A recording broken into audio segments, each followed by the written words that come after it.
Bonjour peuple de Dieu, c'est le pasteur Jérémie, aussi connu sous le nom de pasteur Loïc. Nous voulons écouter la parole de Dieu pour la semaine, mais avant tout nous voulons commencer par une parole de prière. Alors en signe de révérence à notre Père Céleste, à notre Dieu, baissons nos têtes et prions ensemble. Dieu de gloire, Dieu tout-puissant, Saint des saints, Roi des rois, Seigneur des seigneurs, toi le seul et véritable Dieu, le Dieu tout-puissant, le Dieu amour. Merci encore pour cette énième opportunité que tu nous accordes de pouvoir nous recueillir dans ta présence. Nous venons, Seigneur, ainsi nous recommander entièrement tes saintes mains, corps, âme et esprit, pensée et cœur, l'air, l'atmosphère, tout autour de nous. Nous recommandons toutes choses en tes mains. Et nous prions, Père Dieu Tout-Puissant, que tu aies tant de compassion, de miséricorde pour tout ce que nous avons fait d'y penser, qui ne t'a pas honoré et glorifié. Que tu nous purifies, sanctifies, par, Seigneur, ton eau de purification et par ton sang que tu as fait couler à la croix de Golgotha. Purge ainsi notre conscience de t'œuvre morte, d'œuvre inutile, afin que nous venions à te servir comme ce doit. Nous opposons à tous ceux qui s'élèvent contre la révélation de tes mystères contenus dans ta parole, tous ceux qui s'opposent à la vérité. Seigneur, car ta parole est la vérité, qu'ils soient liés, chassés et renvoyés dans les groupes de l'enfer au nom de Jésus-Christ. Nous prions que tu nous instruises, que tu nous équipes, que tu ailles au-delà de tout ce que nous avons pu, Seigneur, imaginer ou espérer recevoir de toi durant ces moments. Surprends-nous, fais-nous du bien, amène-nous dans la profondeur de tes mystères, car tu as dit les choses cachées t'appartiennent, mais les choses révélées nous appartiennent à nous et à nos enfants. Merci de bien vouloir le faire, au nom de Jésus-Christ. Amen.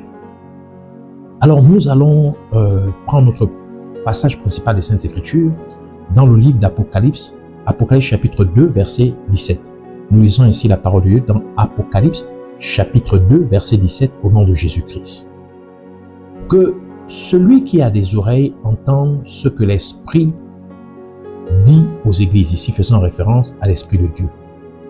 À celui qui vaincra, je donnerai de la manne cachée, et je lui donnerai un caillou blanc, et sur ce caillou est écrit un nouveau nom que personne ne connaît, si ce n'est celui qui le reçoit.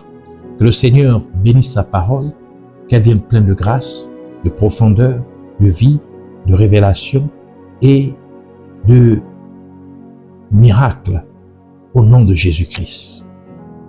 Alors pour cette semaine, le Seigneur voudrait nous parler de la pierre blanche. Donc le titre de notre enseignement pour cette semaine est la pierre blanche. Dans notre passage principal des Saintes Écritures, nous voyons Jésus-Christ s'adresser aux 7 églises d'Asie. Ces 7 églises représentent les églises de ces derniers temps. Elles représentent les églises de la fin des temps. Et dans ce cas précis, Jésus-Christ réprimande l'église de Pergame. Mais au milieu de toutes les épreuves que traverse l'église, Jésus-Christ promet de donner, outre la manne cachée, une pierre blanche à celui qui vaincra. Autrefois, les gens parfois tiraient au sort pour décider s'ils iraient à la guerre ou s'ils resteraient tranquillement chez eux avec leur famille. Ainsi, le tirage au sort consistait à tirer d'un sac contenant des pierres blanches et noires. Si l'homme tirait la pierre noire, cela signifiait qu'il devait partir à la guerre. Mais s'il tirait la pierre blanche, cela signifiait qu'il pouvait rentrer paisiblement chez lui.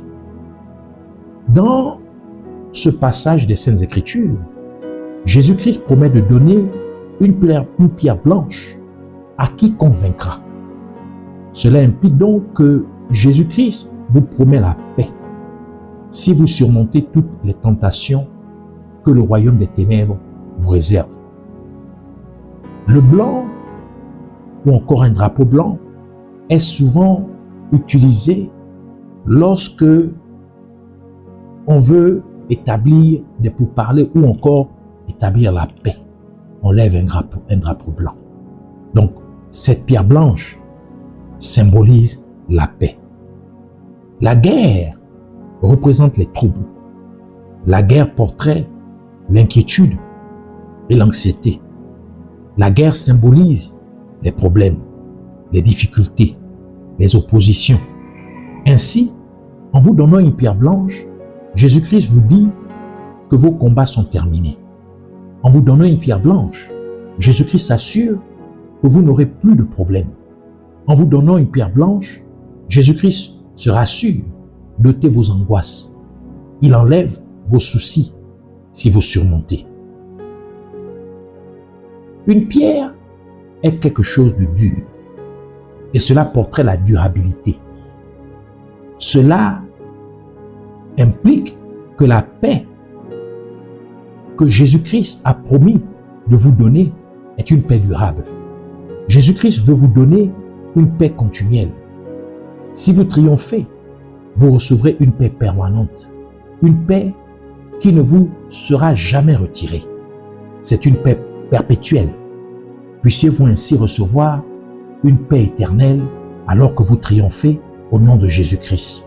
Puissiez-vous avoir une paix permanente alors que vous surmontez les tentations du royaume des ténèbres au nom de Jésus-Christ.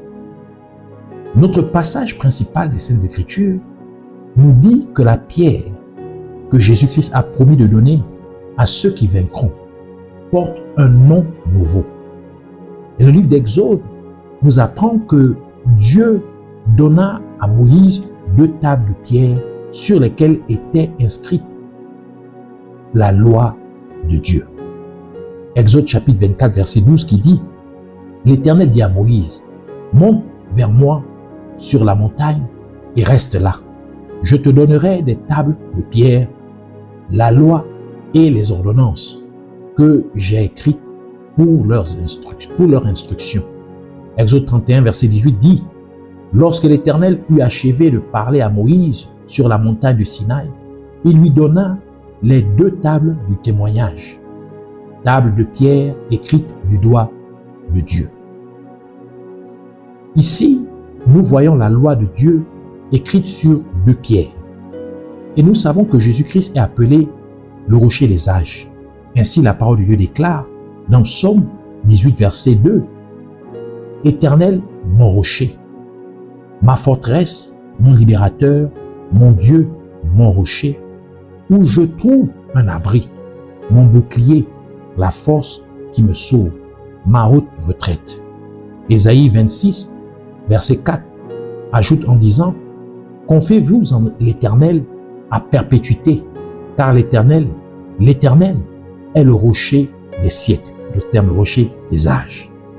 Et c'est l'une des raisons pour lesquelles Dieu se mit en colère contre Moïse lorsque celui-ci frappa le rocher à 2 reprises au lieu d'une seule fois, comme Dieu le lui avait ordonné. Nombre chapitre 20, verset 11, qui dit « Puis Moïse leva la main et frappa 2 fois le rocher avec sa verge et sortit de l'eau en abondance. L'assemblée but et le bétail aussi. » Dieu se mit en colère contre Moïse parce qu'en frappant le rocher 2 fois, c'était comme crucifier Jésus-Christ une 2e fois. Car ce rocher représentait Jésus-Christ, comme le livre de 1 Corinthiens nous le dit, dans 1 Corinthiens chapitre 10 verset 4, qui dit « Et qu'ils ont tous bu le même breuvage spirituel, car ils buvaient à un rocher spirituel qui les suivait, et ce rocher, c'était Christ. » Et le livre d'Apocalypse nous révèle que Jésus-Christ est appelé la parole de Dieu. Apocalypse chapitre 19 verset 13 qui dit « Et il était revêtu d'un vêtement teint de sang. Son nom est la parole de Dieu. » Nous pouvons ainsi comprendre que la pierre, avec un nouveau nom écrit dessus, représente en fait les tables de pierre contenant la loi de Dieu. Et cela nous révèle donc que Jésus-Christ a promis de vous donner sa loi, afin que vous puissiez régner. Et c'est pourquoi la parole de Dieu déclare dans 1 Corinthiens chapitre 6 verset 2 à 3 qui dit « Ne savez-vous pas que les saints jugeront le monde? Et si c'est par vous que le monde est jugé, êtes-vous indigne de rendre les moindres jugements? Ne savez-vous pas que nous jugerons les anges et nous ne jugerons pas à plus forte raison les choses de cette vie.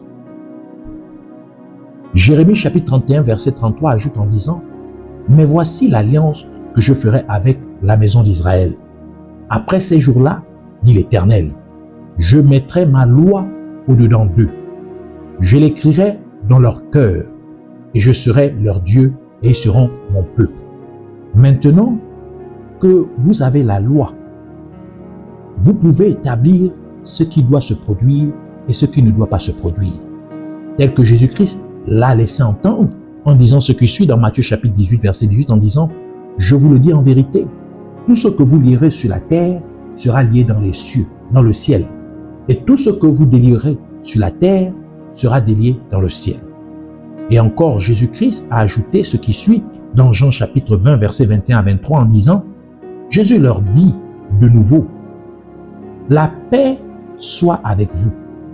Comme le Père m'a envoyé, moi aussi je vous envoie. » Après ces paroles, il souffla sur eux et leur dit, recevez le Saint-Esprit. Ceux à qui vous pardonnerez les péchés, ils leur seront pardonnés. Et ceux à qui vous les retiendrez, ils leur seront retenus. Et maintenant, nous pouvons comprendre pourquoi certains hommes de Dieu, dans l'Ancien Testament, déclaraient quelque chose et cela se produisait immédiatement, comme ce fut le cas du prophète Élie. Et c'est pourquoi le livre de Jacques veut que nous imitions le prophète Élie en déclarant dans Jacques chapitre 5 versets 16 à 18 « Confessez donc vos péchés les uns aux autres et priez les uns pour les autres afin que vous soyez guéris. La prière fervente du juste a une grande efficacité. Ou encore une grande efficacité. » Élie était un homme de la même nature que nous. Il pria avec instance pour qu'il ne plût point et il ne tomba point de pluie sur la terre pendant 3 ans et 6 mois. Puis il pria de nouveau et le ciel donna de la pluie et la terre produisit son fruit. En effet, Élie a fait la loi en déclarant qu'il n'y aurait pas de pluie à moins qu'il ne le dise. Et cela s'est produit tel qu'il l'avait mentionné. 1 Roi chapitre 17 verset 1 qui dit « Élie, le Tishbite, l'un des habitants de Galade, dit à Akab, « L'Éternel est vivant, le Dieu d'Israël, dont je suis le serviteur. Il n'y aura ces années-ci ni rosée ni pluie, sinon à ma parole. » Jésus-Christ a également fait la loi durant son séjour sur terre. Par exemple, en déclarant à un figuier qu'il ne porterait plus de fruits, et il fut ainsi pour le figuier. Matthieu chapitre 21 verset 18 à 22 qui dit « Le matin, en retournant à la ville, il eut faim. Voyant un figuier sur le chemin, il s'en approcha, mais il n'en trouva que des feuilles. Et il lui dit que jamais fruit ne naisse de toi, et à l'instant le figuier sécha. Les disciples qui virent cela furent étonnés et dirent « Comment ce figuier est-il devenu sec en un instant ?» Jésus leur répondit « Je vous le dis en vérité, si vous aviez de la foi et que vous ne doutiez point, non seulement vous feriez ce qui a été fait à ce figuier, mais quand vous diriez à cette montagne « ôte-toi de là et jette-toi dans la mer », cela se ferait. Tout ce que vous demanderez avec foi par la prière, vous le recevez. Vous le recevrez. De même, Jésus-Christ a de nouveau fait la loi en écrivant sur le sol pour empêcher les scribes et les pharisiens de lapider une femme surprise en flagrant délit d'adultère. Jean chapitre 8 verset 3 à 11 qui dit « Alors les scribes et les pharisiens amenèrent une femme surprise en adultère et la plaçant au milieu du peuple, ils dirent à Jésus, « Maître, cette femme a été surprise en flagrant délit d'adultère. Moïse, dans la loi, nous a ordonné de lapider de telles femmes. Toi, donc, que dis-tu » Il disait cela pour l'éprouver afin de pouvoir l'accuser.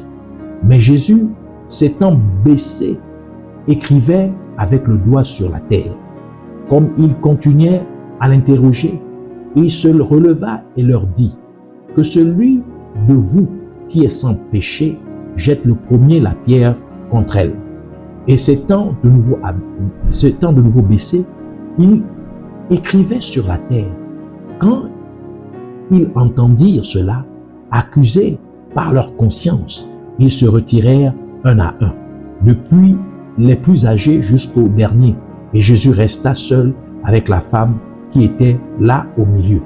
Alors, s'étant relevé et ne voyant plus que la femme, Jésus lui dit, « Femme, où sont ceux qui t'accusaient? Personne ne t'a-t-il condamné ?» Elle répondit, « Non, Seigneur. » Jésus lui dit, « Je ne te condamne pas non plus. Va et ne pêche plus. » Ainsi, en nous donnant une pierre blanche sur laquelle est écrit un nom nouveau, Jésus-Christ nous donne en réalité sa loi, afin que nous puissions dicter ce qui doit se passer dans ce monde. Et c'est pourquoi il a dit dans Jean chapitre 14, verset 12, « En vérité, je vous le dis, celui qui croit en moi fera aussi les œuvres que je fais, et il en fera de plus grandes, parce que je m'en vais au Père. » Ainsi, la parole de Dieu déclare également dans Job chapitre 22, verset 28, « Tu prendras une décision et tu la verras se concrétiser. La lumière brillera sur tes chemins. » La Bible 8 secondes 21. Puissiez-vous donc faire la loi au nom de Jésus-Christ. Puissiez-vous dicter ce qui doit avoir lieu et ce qui ne doit pas avoir lieu au nom de Jésus-Christ. Jésus-Christ s'adressait ainsi à l'église de Pergame. Pergame est aussi connu sous le nom de Pergamum. Et le nom Pergamum signifie capitale ou citadelle. Rappelons-nous ce que Jésus-Christ a dit à propos de Pergame. Apocalypse chapitre 2, versets 12 à 13 qui dit « Écrit à l'ange de l'église de Pergame, voici ce que dit celui qui a l'épée aiguë à deux tranchants. Je sais où tu demeures, je sais que là est le trône de Satan. Tu retiens mon nom et tu n'as pas renié ma foi, même au jour d'Antipas, mon témoin fidèle, qui a été mis à mort chez vous, là où Satan a sa demeure. » Jésus-Christ décrit Pergame comme étant le lieu où le trône de Satan se situe. Autrement dit, Pergame est le lieu où le siège de Satan se trouve. Vous comprenez ainsi pourquoi Pergame signifie capitale. Car Pergame représente la capitale du royaume des ténèbres. Cela nous révèle donc que Jésus-Christ veut que vous fassiez la loi, même là où Satan prétend avoir son siège. Et Satan prétend posséder le monde, comme il a mentionné à Jésus-Christ dans Matthieu chapitre 4, versets 8 à 10, qui dit « Le diable le transporta encore sur une montagne très élevée, lui montra tous les royaumes du monde et leur gloire, et lui dit « Je te donnerai toutes ces choses si tu te prosternes et m'adores. » Jésus lui dit « Retire-toi, Satan, car il est écrit « Tu adoreras le Seigneur ton Dieu et tu le serviras lui seul. » Et la parole de Dieu fait également référence à Satan comme étant le prince de ce monde. 2 Corinthiens chapitre 4 verset 4 qui dit « Pour les incrédules dont le Dieu de ce siècle a aveuglé l'intelligence », d'autres versions parlent « dont le Dieu de ce monde ou le prince de ce monde a aveuglé l'intelligence afin qu'ils ne fissent pas briller la splendeur de l'évangile de la gloire de Christ qui est l'image de Dieu. » Cela signifie donc que Jésus-Christ veut que vous fassiez la loi dans ce monde.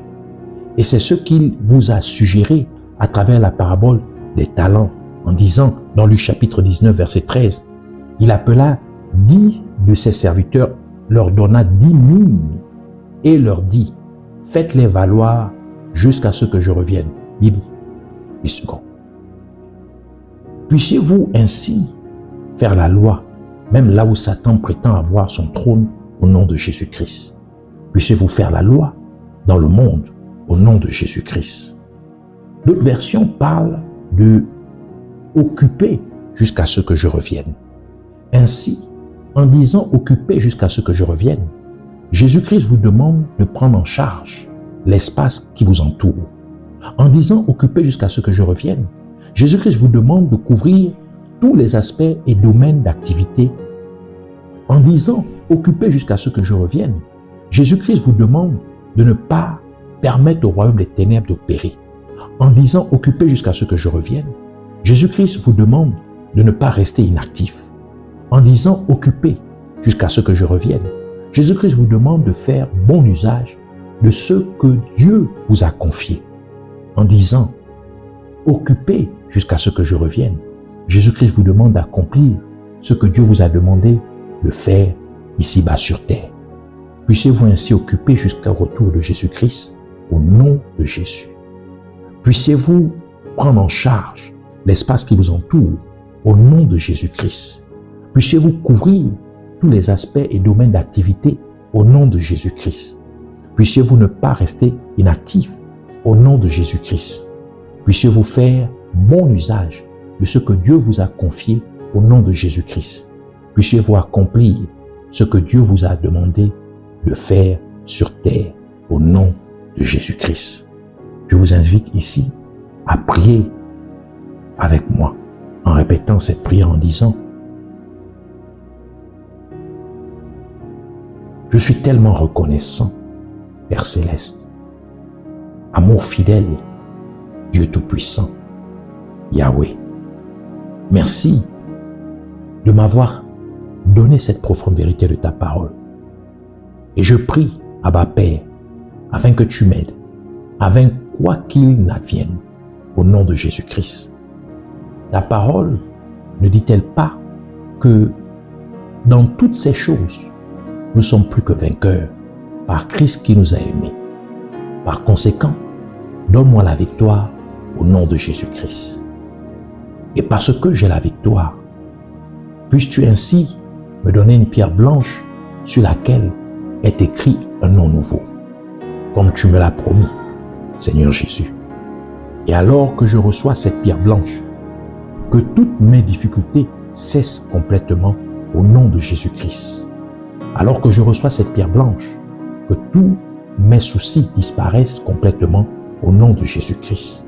Alors que je reçois cette pierre blanche, que toutes mes angoisses disparaissent complètement au nom de Jésus-Christ. Alors que je reçois cette pierre blanche, que tous mes soucis se dissipent complètement au nom de Jésus-Christ. Je reçois ainsi une paix éternelle au nom de Jésus-Christ. J'ai une paix permanente au nom de Jésus-Christ. Et puisque j'ai reçu cette pierre blanche de toi, Seigneur Jésus, je fais donc la loi au nom de Jésus-Christ. Je dicte ainsi ce qui doit avoir lieu et ce qui ne doit pas avoir lieu au nom de Jésus-Christ.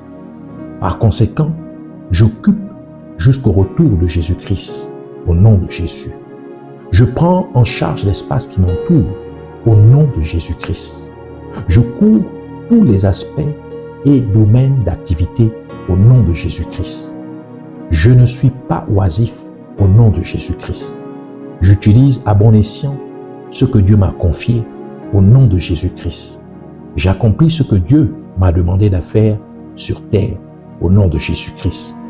Je te remercie, Père Céleste, Sauveur extraordinaire, seul et unique véritable Dieu, Yahweh.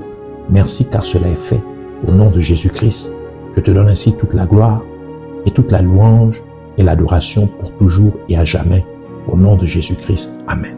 Avant que nous puissions nous quitter, que vous puissiez partager cet enseignement à beaucoup de personnes, pratiquement toutes vos personnes dans vos contacts. Vous pouvez créer une broadcast list afin que vous n'ayez pas à répéter cela, mais que vous puissiez simplement envoyer dans le broadcast et cela va envoyer dans tous vos contacts.